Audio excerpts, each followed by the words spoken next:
یوم دفاع پاکستان۔ اعوذ باللہ من الشیطان الرجیم، بسم اللہ الرحمن الرحیم۔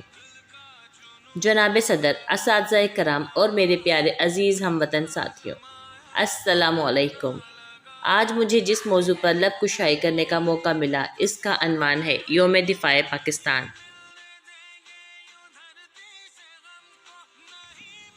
ایک فرض نبھانا ہے مجھ کو، ایک قرض چکانا باقی ہے، کچھ خون کی بوندیں ہیں مجھ میں، ان کو بھی لٹانا باقی ہے۔ سفر میں جو میں نکلا ہوں میری ماں کی آنکھیں بھیگی ہیں، اے دوست ذرا ٹھہرو تو سہی، ایک آنسو مٹانا باقی ہے۔ پاکستانی قوم نے کبھی جنگ میں پہل نہیں کی، لیکن یہ قوم دفاع کرنا خوب جانتی ہے، جارحیت کبھی کی نہیں اور دفاع میں کوئی کسر کبھی چھوڑی نہیں۔ دشمن بار بار آزما چکا ہے اور بار بار موقع کھا چکا ہے، اس لیے جنگ ستمبر کی یاد میں آج یوم دفاع منایا جا رہا ہے۔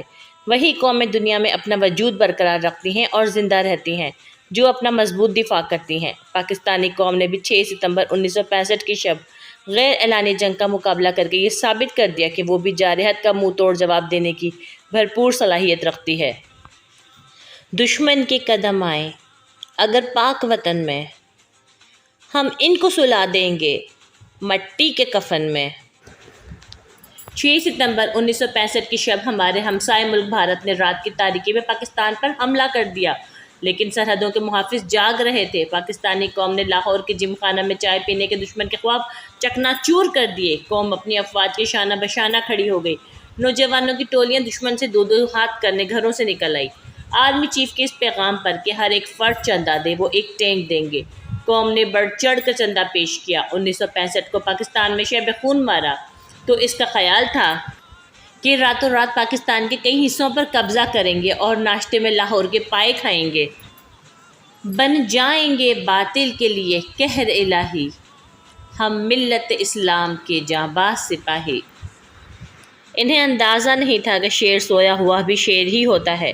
پاکستانی عوام اور افواج پاک نے مل کر دشمنوں کا دیوانہ وار مقابلہ کیا، سروں پر کفن باندھ کر دشمن سے لڑ پڑے، جسموں سے بارود باندھ کر ٹینکوں کے آگے لیٹ گئے۔ عوام نے اپنا سب کچھ دفاع وطن کے لیے قربان کر دیا۔ اس کا بہترین مظاہرہ 6 ستمبر کو کیا گیا۔ انتہائی بے سر و سامانی کے عالم میں بھی جرأت و بہادری کی وہ درخشاں مثالیں قائم کی کہ تاریخ میں سنہری حروف سے لکھی جائیں گی۔